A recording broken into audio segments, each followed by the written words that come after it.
told your friend you're not okay?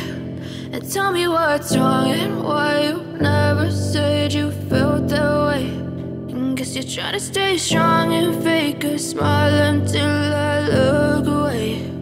But I've known you too long, it hurts to watch your blue eyes fade to gray as you fade away. As you fade away. Bonjour, bienvenue à toutes et à tous sur Cocotte TV. Aujourd'hui, nouvelle vidéo de présentation. On vous parle d'un tout nouveau boîtier par Fractal, le Pop. Le Pop va arriver dans différentes versions. Pop Air, Pop Silent, donc soit avec une version Airflow, soit avec une version Silent avec une isolation phonique à l'intérieur. Aujourd'hui, on vous propose de découvrir la version Pop Silent ATX avec option verre trempé sur le côté gauche, un boîtier qui sera proposé à un tarif de 84,90 €. Le boîtier est compatible avec les cartes mères ATX et comme on le disait, il est entièrement isolé et propose de base 3 ventilateurs de 120 mm, 2 à l'avant, 1 à l'arrière. On retrouve également un tout nouveau châssis et on vous propose de faire le tour de ce dernier. C'est tout de suite, c'est maintenant, c'est sur Cocotte TV. On commence comme toujours avec les tech specs pour ce nouveau boîtier Pop Silent par Fractal. Sachez que ce dernier mesure 473,5 mm de profondeur sur 215 mm de largeur et 454 mm de hauteur. Il pèse 7,3 kg. Il est compatible ATX Micro, ATX ITX, on pourra mettre un ventirad CPU de 170 mm de hauteur, une carte graphique de 405 mm de longueur maximum et une alimentation de 170 mm. Avec ce Pop Silent, on est sur une toute nouvelle série par Fractal Design avec un tout nouveau châssis. Tout est entièrement nouveau. Et alors, on va vous montrer tout de suite ce qui nous a presque le plus choqué. Alors choqué, on ne sait pas si c'est le mot qu'il faut employer, mais on a quelque chose qui est de retour. Derrière cette petite trappe, avec la petite étiquette Fractal, donc une petite trappe aimantée, on va avoir un petit emplacement avec un petit panier pour pouvoir cacher différentes choses, mais surtout, en fait, derrière ce panier, on va retrouver deux baies 5,25 pouces pour pouvoir installer par exemple des lecteurs optiques. Alors, est-ce le grand retour des lecteurs optiques? Nous ne savons pas, mais il n'empêche qu'il y avait très longtemps qu'on n'avait pas vu ce type d'aménagement. Et en plus, c'est très bien fait, comme vous pouvez le voir. Avec ce boîtier Pop Silent, on est clairement sur un boîtier orienté silence. On va avoir un boîtier qui est isolé phoniquement. On va avoir une mousse derrière la face avant, une mousse dans la partie supérieure et une mousse sur le panneau latéral droit.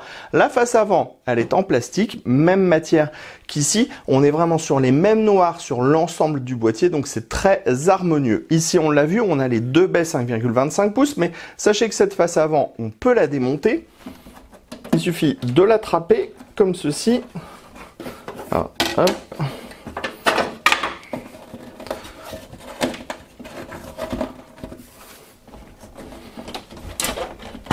On tire, ça permet de tout démonter. Ainsi, on voit la distribution des ventilateurs qui va se faire à l'arrière avec deux ventilateurs de 120 mm qui sont hyper silent. Ils sont montés sur une grille qui est compatible 2 x 140 mm, water cooling 240-280 mm. Et là, dans la partie basse, on va retrouver les baies 5,25 pouces. On vous montre l'isolant qui est présent derrière la face avant et l'alimentation en air frais se fera par cette ouïe latérale en métal mèche avec des trous qui sont très fins. Ça ne laissera pas passer la poussière. Par contre, heureusement, on a des ventilateurs qui sont très silencieux de base, donc l'air ne va pas trop forcer et ça ne devrait pas trop générer trop de bruit. Pour remettre le tout en place, vous avez vu, c'est hyper simple. On remet le petit truc et voilà, on a déjà tout remonté. Sur le côté gauche, panneau en verre trempé avec des parties peintes en noir en haut et en bas et ça vient se prendre sur le cache alimentation. On notera que les vis à main sont hyper agréables, on a l'impression qu'elles sont presque montées avec un petit filet d'huile tellement ça glisse hyper bien à l'ouverture. Sur le côté droit, panneau en acier, on l'a dit, isolé en interne avec ici l'ouïe latérale par laquelle les deux ventilateurs de 120 mm vont s'alimenter en air frais. Sur le dessus, on va retrouver de l'acier isolé par en dessous avec le power on, les entrées sorties audio, deux USB 3.0, par contre pas de type C, ça sera sur d'autres modèles ou alors en option pour 6,90 €. On continue à l'arrière avec un schéma plutôt classique. On va voir l'emplacement de la plaque au shield de la carte mère, une grille en 120 mm avec son ventilateur, réglage de la hauteur sur 3 cm, 7 slots d'extension ajourés non soudés, frameless, montage par vis à main, de nouveau une grille d'aération, enfin l'emplacement de l'alimentation dans le bas avec des petits patins en caoutchouc et un filtre amovible en dessous. Hop, dernière séance de muscu, on vous passe la partie inférieure du boîtier avec ici le filtre amovible à destination de l'alimentation, donc qui est un filtre de type textile, les pieds avec des patins en caoutchouc et enfin ici une partie qui vous permettra d'agripper facilement la face avant pour pouvoir la démonter. Place maintenant au châssis de ce boîtier Pop Silent par Fractal. Alors on est sur un boîtier qui est compatible ATX, micro ATX, ITX. On a une finition intégralement noire. On va retrouver un large accès backplate dans le fond du boîtier avec un grand passage dans le haut et un grand passage à droite pour le cable management. Dans la partie basse, on va retrouver un cache alimentation avec une grille d'aération sur le dessus, deux passages, deux emplacements ici qui vont permettre le soutien d'une des cages HDD en interne. On a un petit logo Fractal à l'avant. Si on continue plus en avant, on va retrouver ici nos deux ventilateurs de 120 mm qui sont montés sur une grille qui est également compatible 2 fois 140 mm. Pour le water cooling, ça sera 240-280 mm maximum. On voit qu'on n'a pas d'ouverture en fait à l'avant du boîtier. Ça, c'est en raison des baies 5,25 pouces qui sont disponibles. Si on passe à l'arrière maintenant, on retrouve de nouveau un ventilateur de 120 mm. Il est monté sur une grille avec réglage de la hauteur sur 3 cm. Ensuite, on va retrouver 7 slots d'extension avec des caches ajourées, non soudées. On est sur du frameless et on a des vis à main pour la fixation. On retrouve de nouveau une autre grille d'aération. Dans la partie haute, pas d'emplacement pour des ventilateurs. Puisqu'on est sur un boîtier orienté silent, on a tout simplement une mousse qui va isoler le boîtier afin d'avoir le moins de bruit possible. À l'arrière, on retrouve naturellement l'accès backplate, le grand passage dans le haut, le grand passage sur le côté. On a beaucoup de dispositifs pour installer des scratchs ou alors des colliers, ce qui permettra d'avoir une organisation des câbles beaucoup plus propre. Ici, on a une platine SSD de 2 emplacements. Ici, on va retrouver l'emplacement à destination de l'alimentation avec des petits patins en caoutchouc. Ici et là, on retrouve 2 cages HDD. Elles sont amovibles, elles sont maintenues avec des vis à main. Donc les 2 cages fonctionnent sur le même principe. On retire la vis à main, ça permet de démonter la cage HDD. Dans cette cage HDD, on pourra installer un disque dur, mais on pourra, puisqu'on a 2 emplacements, aussi installer un SSD plus un disque dur. Ce qui veut dire que si vous utilisez une baie 5.25 dans la partie basse, vous aurez toujours un emplacement 3,5 pouces disponible, plus 2 emplacements 2,5 pouces. Si vous utilisez l'emplacement du dessus, vous pourrez placer une des cages dans le bas. Et si vous avez absolument besoin des 2 cages, car vous avez 2 disques durs, vous pourrez installer en fait la deuxième cage HDD ici. Vous la refermerez comme ça et vous pourrez mettre un disque dur. Là, vous ne pourrez pas installer de SSD puisque vous n'aurez pas la profondeur, mais on pourra toujours mettre un disque dur, un second disque dur, un ODD et 2 SSD. Donc ça reste assez pratique et assez logeable pour un châssis à 85 €.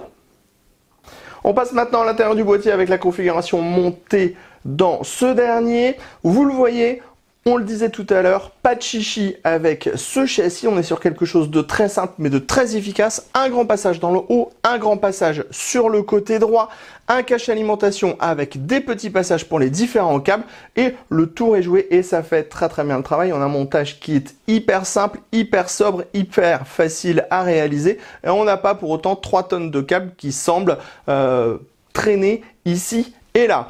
Par contre, comme on le disait, on sera plutôt limité sur le water cooling, vous le voyez, puisqu'on n'a pas d'ouverture à l'avant. On est vraiment sur un boîtier orienté silence avec des mousses pour isoler et des ventilateurs qui tournent assez peu vite.